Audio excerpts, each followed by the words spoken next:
Hey guys, welcome to the 23rd C# tutorial I'm making for the new Boston. And in this tutorial I'm going to be showing you how to use properties. So all you're going to need for this tutorial is a button, a class that passes a string to this constructor, and under the button when click you're going to want to have you're going to want to create a new instance of your class and pass your name through it, or any name you want, or any string for that matter.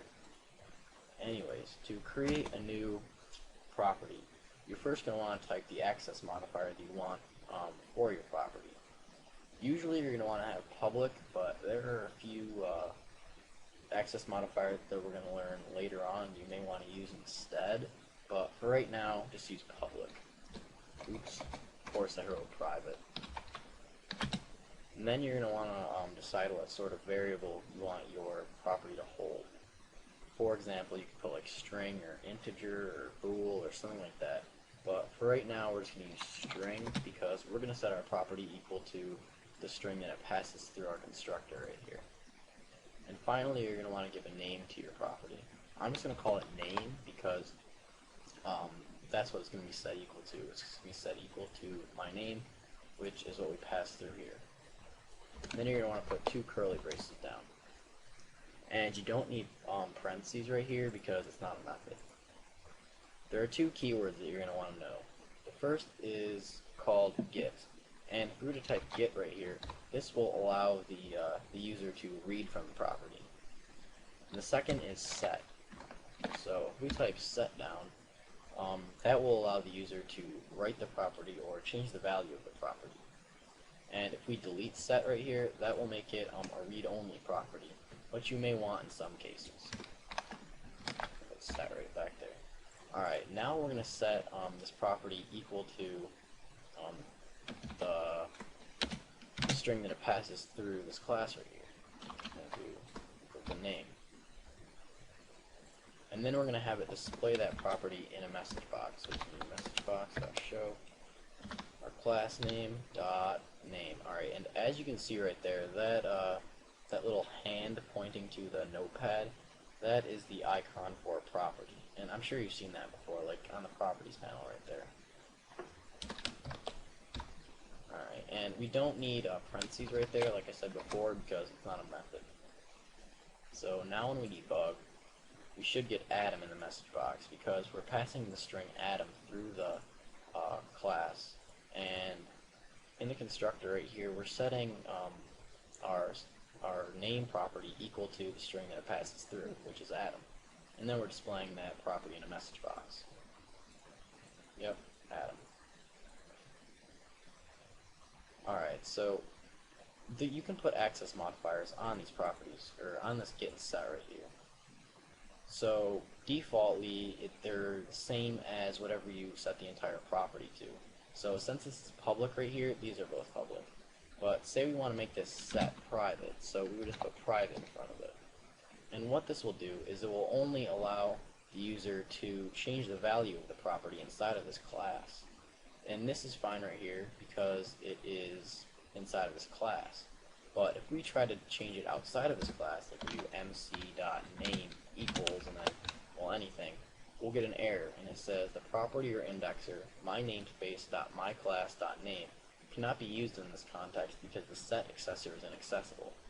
And the accessor, that is this get and set right here, and specifically the set, because that is the one I was talking about.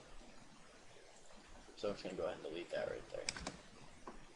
Now, if you want to make your property read-only, you're probably like, well, how do I set the value of it initially?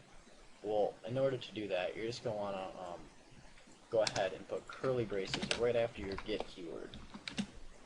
And inside of here, you're going to want to return the value that you want your name to be equal to. So in order for it to be equal to this right here, we're going to create a new string up here. We'll just call it my string, I guess. And we'll set it equal to what we pass through right here. So this string right here is now equal to what we pass through this constructor. So then we'll just return that string. And now this name property is equal to whatever we pass through the constructor right here. and it is read-only, so we cannot change the value of it at all. So if we try to do like name equals the name that we passed through right here, we'll get an error, and it says property or indexer my namespace dot my class dot name cannot be assigned to, and then it says it is read-only. So we're just going to have to delete that. Alright, so now when we debug here, we should get a message box that says Adam, because we're creating this new string here, then we're setting this string equal to the name that it passes through the constructor, which is Adam, and then it is returning that string to be equal to this name property. So we should get a message box that says Adam. Yep. And you can do things with a set accessor as well. Say you want to check to make sure that the value that the user is trying to set equal to your name property is like a empty string or something like that. Well, in order to do that, you're going to want to use the value keyword. And what the value keyword does is that is whatever you try to set your property equal to. So if we did like mc.name equals, and then like, I don't know, Joe right here. Well, this Joe is the keyword value, or value is equal to this Joe. It is whatever you try to set the property equal to. So if we wanted to check to see if the value that the user is trying to set equal to the property is an empty string, we would just do if value equals, and then an empty string right here. We'll just have a message box be displayed to the user saying that there's an error and you cannot do that. So we'll just have a message box say you can't do that.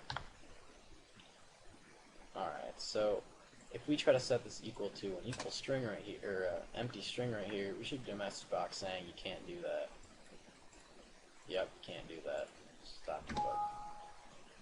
Alright, so that's pretty much it for this tutorial. That's pretty much all you can do with properties, so see you guys.